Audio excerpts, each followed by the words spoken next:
Bonjour, bienvenue dans cette nouvelle vidéo et on retrouve le prototype de l'additionneur 16 bits. J'ai décidé de faire un petit prototype, j'ai décidé de faire un petit projet séparé de ce truc-là parce que la suite va commencer à être complexe et longue à faire si je veux faire les tests manuels sur le processeur, sur l'ALU et sur la suite, hein. Parce que si on regarde dans le bouquin, hop, j'en suis là. L'additionneur 16 bits, hein, on a vu dans la vidéo précédente qu'il n'y avait pas beaucoup de tests à faire. Bon. Ensuite, on a donc ça c'est le tableau de l'additionneur 16 bits. Et là, on voit qu'on a un autre truc qui s'appelle Inc16. Et en fait, c'est un incrémenteur 16 bits. C'est la même chose qu'un additionneur 16 bits. Et je vois pas trop ce que je peux dire d'autre en fait. Alors oui, on n'a qu'une seule entrée, mais la deuxième entrée, en fait, c'est marqué là. Alors je sais pas si vous allez le voir. Hop, là vous êtes à peu près bien. Donc ici, c'est marqué la sortie est égale à in plus 1. Et en in, on a une seule entrée. Donc ça veut dire qu'on prend une des entrées. Et l'autre entrée, elle est constamment en train d'ajouter 1. Donc oui, c'est un bête additionneur où en fait le deuxième nombre il sert à rien. Il est toujours à 1. Voilà. Et du coup, ça va très vite à tester, hein. Et du coup, bah, il y a l'autre, l'étape d'après, et bah, c'est l'ALU, Arithmetic Logic Unit. Et en français, ça veut dire unité de calcul arithmétique et logique, hein. Et on voit déjà que le tableau de vérité qui est là, avec une tache de sang, parce que je m'étais coupé le doigt, il est déjà un peu plus gros. Et si on regarde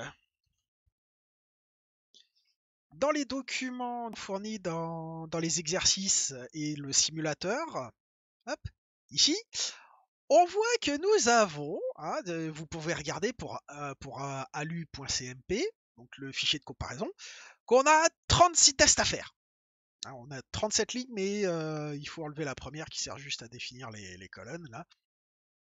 Et du coup, on a 36 tests à faire. Je vais pas m'amuser à câbler 36 fois le machin, hein, sachant que faut câbler le nombre x, le nombre y, et après il y a ZX, NX, ZY, NY, F, No, qu'il faut câbler aussi à chaque fois, changer. Non, je vais pas faire ça. Donc je me suis dit, je vais prendre une petite carte Arduino, et puis je vais automatiser le test. Sauf que, bah là, si on compte, il nous faut deux nombres de 16 bits à modifier, donc ça nous fait 32 bits, plus 1, 2, 3, 4, 5, 6. On a 38 bits, il n'y a pas 38 entrées là-dessus. Il n'y a pas. Il va falloir que je cherche une autre manière. J'ai trouvé cette autre manière, c'est d'utiliser des registres à décalage. On lui câble entre 3 et 5 fils, suivant comment on veut l'utiliser, et ça nous sort 8 signaux. Et puis on peut les mettre en cascade, c'est-à-dire les uns derrière les autres, quoi. Ça va me permettre, avec juste 3-4 fils, de pouvoir faire mes 38 entrées. C'est magnifique. Bon, sauf que non, parce que j'ai mal prévu mon coup, j'ai que 4 puces de registre à décalage qui ont que 8 sorties. Donc je vais pouvoir faire mes deux nombres de 16 bits, hein, chacun, mais les 6 autres entrées, va falloir que ce soit câblé directement sur l'Arduino. Ce qui simplifie un peu la programmation, je dois bien vous avouer. Et ensuite, ce qui serait génial, c'est de récupérer le signal en sortie ici et en sortie de l'ALU, pour que l'Arduino fasse les vérifications à ma place aussi, et qu'avec un système de LED et avec un bouton, j'appuie une fois, il fait un test, et puis je me contente d'appuyer, et puis il montre avec une LED rouge ou une LED verte si le test est bon ou pas. Après, c'est juste un problème de programmation. Alors, est-ce que je vais perdre plus de temps à programmer l'Arduino qu'à câbler, à faire les vérifications à la main et changer les câbles à la main? J'ai pas envie de le savoir, j'ai pas envie de faire. Donc je vais partir du principe que ça c'est plus rapide. Voilà. Surtout plus amusant, et je découvre de nouvelles choses. Donc,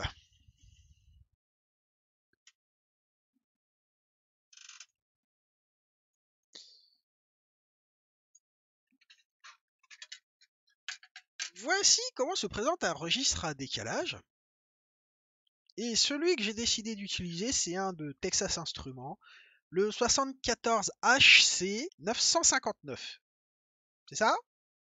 Non, j'ai inversé, c'est 595. Ah.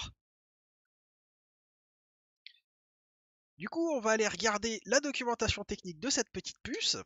Voilà donc la documentation technique. Alors, ça fonctionne de 2 à 6 volts, c'est bien. L'Arduino fonctionne en 5 volts, c'est parfait. On voit les différents packages, une description sommaire du bazar. Il nous parle déjà des broches alors qu'on les a pas sous les yeux, donc c'est bien. Ce registre à décalage prend un signal série et il a 8 sorties, donc une sortie 8 bits parallèle. Ok. Ensuite, qu'est-ce que ça nous dit? Ça nous dit que les signaux qui servent à alimenter la puce, ils doivent être différents. Voilà, ça nous dit qu'il y a un signal pour qu'on envoie à la puce pour dire eh bah, tu effaces la configuration de la puce, le signal série, un signal pour activer ou désactiver la sortie, et ça nous parle de deux types de registres, un registre de stockage et un registre de décalage. Du coup, on voit ici l'organisation logique de la puce. Hein. Donc vous pouvez faire pause et essayer de comprendre ce qui se passe. C'est un peu le bordel et quand on n'a pas l'habitude, on comprend pas grand chose. Mais on voit qu'on est déjà introduit ici à 5 signaux différents. Le OE qui est Output Enable, qui est barré. Hein, c'est la petite barre ici. Donc quand je dis que c'est barré, c'est la petite barre au-dessus. C'est alors pour ceux qui n'ont pas suivi mes vidéos sur la logique, ça veut dire que on inverse le signal OE. C'est tout ce que ça veut dire. Donc si c'est ici c'est un 1, ça veut dire que c'est un 0. Donc OE, le Output Enable, pas énervé mais enable. RCLK, on sait pas trop ce que c'est, on l'a pas vu dans la description. SRCLR barré, ça on l'a vu dans la description. Ça nous dit que c'est le signal pour mettre à zéro tous les registres de décalage. On voit ensuite qu'on a un signal SRCLK, on sait pas ce que c'est pas mentionné dans la description, et SER qui est le signal série qu'on voit juste ici. Ah, et ça nous précise que quand OE est haut, les sorties sont dans un état de haute impédance. Qu'est-ce que ça veut dire pour le débutant quand tu es à haute impédance? En gros, c'est une déconnexion virtuelle de la puce. Ça peut être utile si tu as besoin de libérer la connexion électrique du bus sur lequel la puce elle est. Moi, j'en ai pas besoin, donc on l'utilisera pas cette fonctionnalité. En tout cas, pas dans cette série. Ok. Qu'est-ce qu'on voit d'autre? Ah, on voit les broches et le nom des broches. Donc alors tout ce qui est Q, comme ça, sauf celui des gonzesses, c'est des sorties. Mon Dieu, qu'est-ce que je viens de dire? Donc on a le VCC, le ground, et puis on a un QH', ok, du coup ça nous fait 9 sorties. Qu'est-ce que c'est ce délire? On voit SER, et donc SER, c'est l'entrée SER. Haha, c'est très rigolo, merci la documentation. En fait, SER c'est pour série. RCLK c'est pour le signal registre. SRCLK c'est le signal du shift register, donc du registre à décalage. Et SRCLR, et pas SRCLK barré, c'est shift register clear. Donc on a fait la connaissance des petites broches. Donc là, c'est les petites propriétés électriques. Rien de particulier. Encore des caractéristiques électriques. Et là, des prérequis en termes de timing. Alors ça va être intéressant pour nous.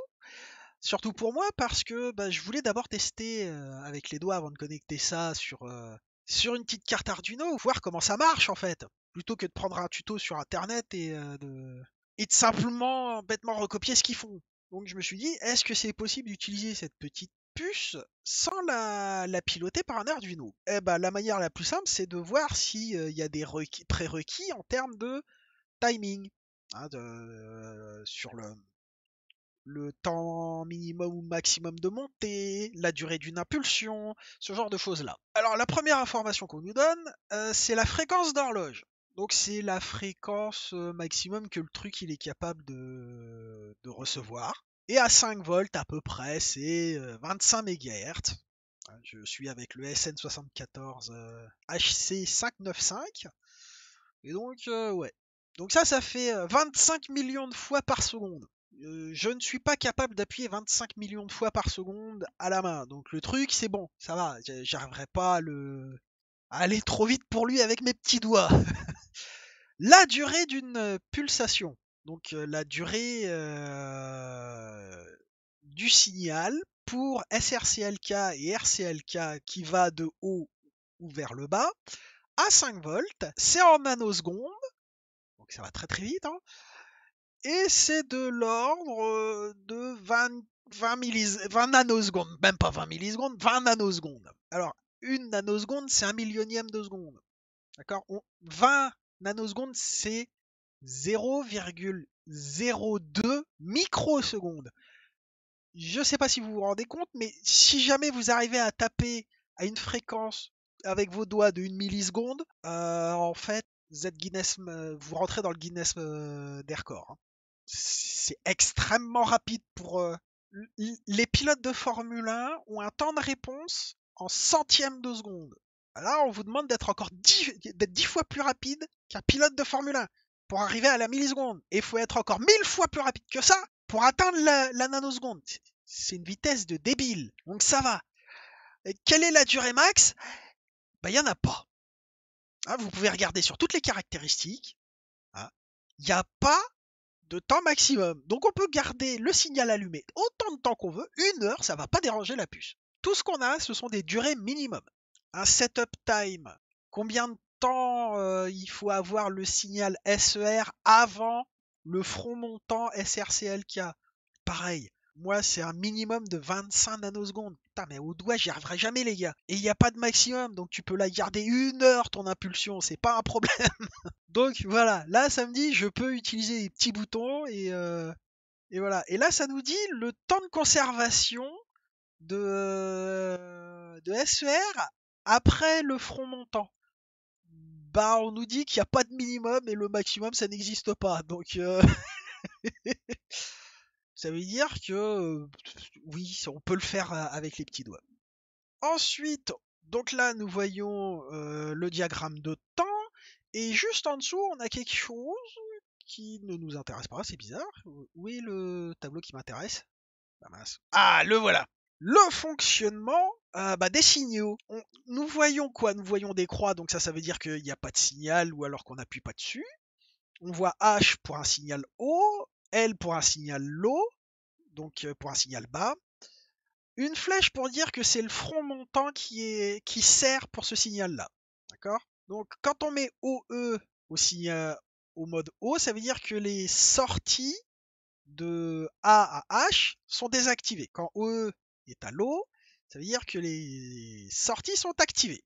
Quand on met SRCLR au niveau bas, ça veut dire que les registres de décalage sont mis à 0. Quand on a SER au niveau bas, mais qu'on a un signal SRCLK d'horloge sur un front montant et SRCLR qui est au niveau haut, ça nous dit que le registre à décalage, le premier registre à décalage, va contenir l'information de SER et que tous les autres registres vont être décalés vers la droite. Ils vont être décalés. Ok?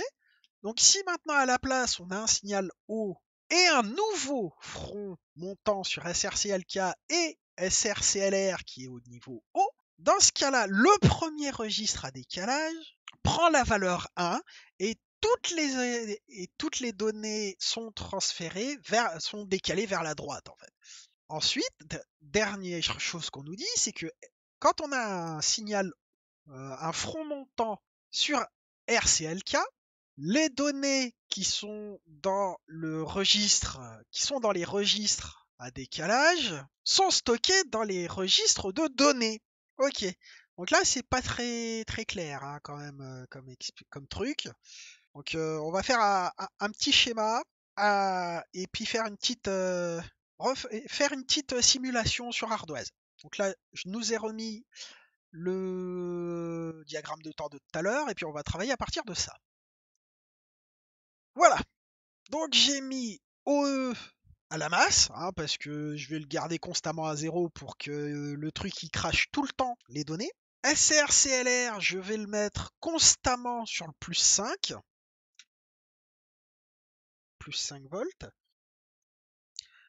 Et puis on fera une expérimentation en vrai, mais c'est pour éviter que de mettre avec SRCLR à 0, en fait, ce soit tout le temps 0 dans les registres à décalage. Alors, on a ici les registres à décalage, donc les fameux shift register, les SR, et ici, nous avons les registres de données, les fameux R. Voilà. Alors, qu'est-ce qui se passe sur notre diagramme? Donc là, on voit qu'on a SRCLK, on va prendre lui comme source comme base. SRCLK a un premier front montant. D'accord? Ici. Ça, c'est un front montant. On voit que SER est à 0. Donc, si on se réfère à la documentation, ça veut dire qu'on a un 0 qui arrive ici. Et que toutes les données qui sont là sont décalées dans ce sens-là. C'est pour ça que je vous disais décaler vers la droite. Ok. Et ensuite, on regarde à RCLK, il n'y a rien.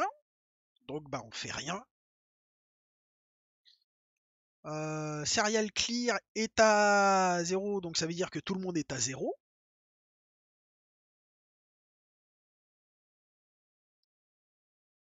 Serial clear à 0.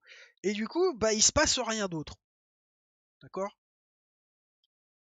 Du coup, on passe à la prochaine période et on voit qu'on a un nouveau front montant ici. Ok. Donc qu'est-ce qui se passe?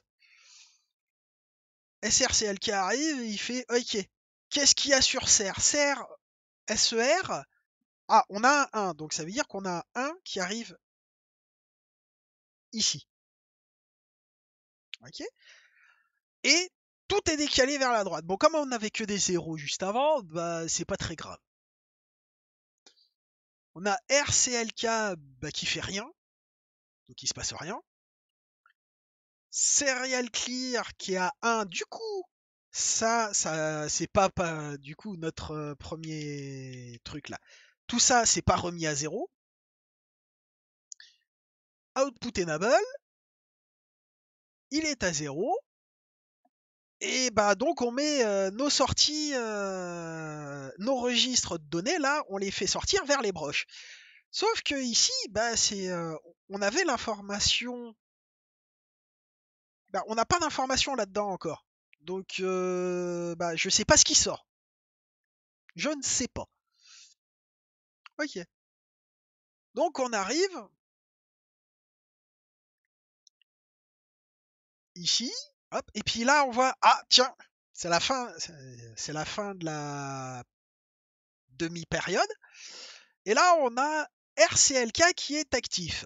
La documentation technique nous dit, quand RCLK est à 1, on prend tous les registres à décalage et on les met dans les registres de données. Du coup, ça nous fait 1, 0, 0, 0, 0.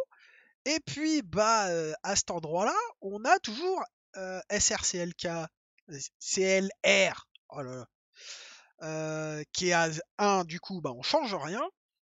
Et ici, on met la sortie. Du coup, qu'est-ce qui se passe? Et ici, on a 1, 0, 0, 0, 0 et 0.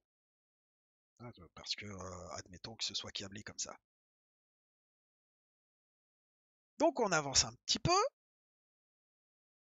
Ah, un nouveau front montant sur SRCLK. Qu'est-ce que ça veut dire? Ça veut dire que d'abord, on récupère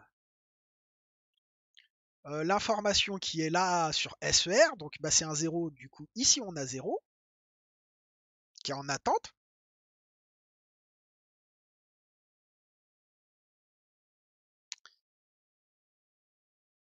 Et on a toutes les... En même temps, on a... enfin... Et maintenant, ce qui se passe, c'est qu'on a tout qui est décalé vers la droite. Du coup, ça, on a 0 ici maintenant. 1. Et toujours 0, 0 et 0 ici. Ok.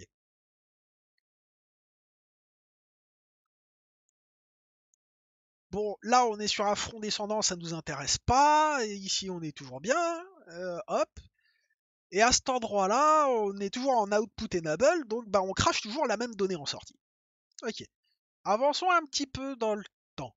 Hop, ici on retombe, et ah, il y a RCLK qui est arrivé, et il dit, faut cracher, enfin faut mettre les données des registres à décalage dans les registres de données. Bah du coup, hop, on transfère tout. Ici, ça devient un 0, ici, ça devient un 1. Et puis bah le reste, ça devient un 0, ça devient un 0, mais ça change pas, quoi. Et puis comme on a output enable qui est toujours à 0, et ben ça change la sortie. Hop. Ici on passe à 0 et ici à 1. Voilà. Et du coup, bah on voit que on fait déplacer le signal SER comme ça, qui a d'abord été mis une première fois dans le premier registre, et que on fait d'abord un signal sur Shift Register pour décaler vers la droite sur mon schéma, hein, pour décaler vers la droite le 1, et c'est après avec RCLK, sur un signal sur RCLK, où en fait on met les données des registres de décalage dans les registres de données, et on vérifie enfin si si output enable est à 0 pour pouvoir mettre en sortie les données dans les registres de données. Voilà, c'est comme ça que ça marche. Bon, maintenant, il ne reste plus qu'à tester si je me suis pas planté dans mes explications. Et vous allez voir, j'ai déjà fait le prototype, pas de bol. Parce que oui, j'ai déjà fait mes petits tests avec mes petits doigts. Voilà, 5 volts, 580, bon, ça fait beaucoup, mais c'est pas grave, hein. Donc, on met la sortie, hop, on active.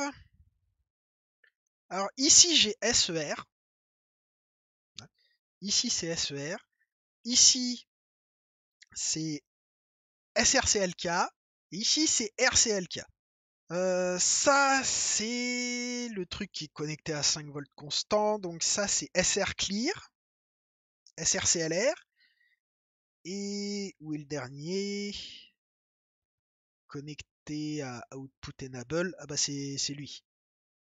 Output Enable constamment à 0. Voilà. Donc, hop, je vais respecter... alors, petite indication, hein, j'ai bien mis un petit condensateur ici pour essayer de pour limiter le rebond. Mais ces boutons-là sont chiants, et puis j'ai pas envie de chercher plus que ça pour éviter le rebond, c'est pas très grave. Donc ça, c'est mon signal SER, mon signal SRCLK et RCLK.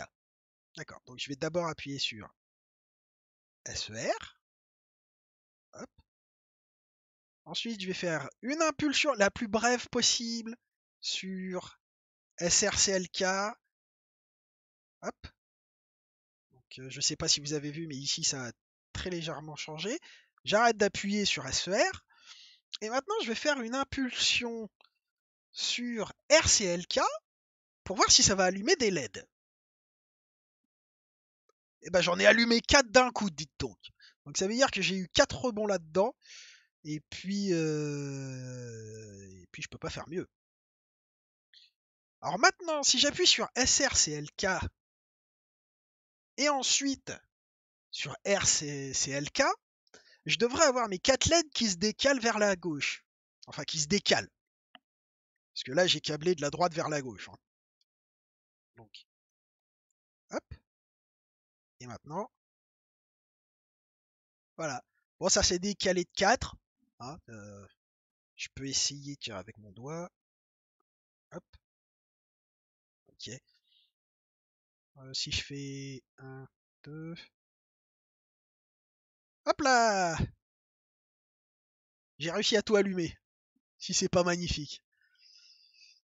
Et donc maintenant, ce que je vous disais avant, c'est que je vais passer mon signal SR clear à 0, donc le mettre à la masse, parce que là il est sur le plus. Hop. Et si maintenant j'appuie sur RCLK, donc je le remets sur le 1, hein. Si j'appuie sur RCLK, en principe ça devrait tout éteindre. Voilà. Alors que lui il est revenu sur le plus. Hein. Là si je remets, hop, voilà. Maintenant si je fais juste, hop, hop, voilà, hein, donc j'ai bien compris le fonctionnement de la puce. Maintenant, il reste plus qu'à faire la même chose, mais avec une petite puce Arduino. Alors moi, j'ai pris une compatible Arduino Leonardo. Mais la vidéo commence à être un peu longue, donc on verra ça dans la prochaine. Et dans la prochaine, on verra aussi du coup la cascade pour arriver jusqu'à faire mes 32 bits avec avec mes 4 registres à décalage. D'ailleurs, j'ai déjà préparé un prototype. Il faut que je finisse de le câbler. Hein, vous voyez, il faut que je mette. Lui, je l'ai gardé pour continuer le prototype là, mais après, une fois que j'ai compris le machin. Donc, le but, c'est d'abord de faire d'allumer 16 LED, puis après de faire les 32 d'un coup. J'ai déjà le programme qui fonctionne pour 8, théoriquement pour 16, même s'il me semble que j'ai fait une petite erreur dans mon codage, donc les 16, je suis pas sûr d'y arriver. Pour le moment. Bah, on verra ça dans la prochaine vidéo. Hein. Donc bah, j'espère que la vidéo vous a plu, que vous avez appris quelque chose et je vous dis à la prochaine. Bye bye.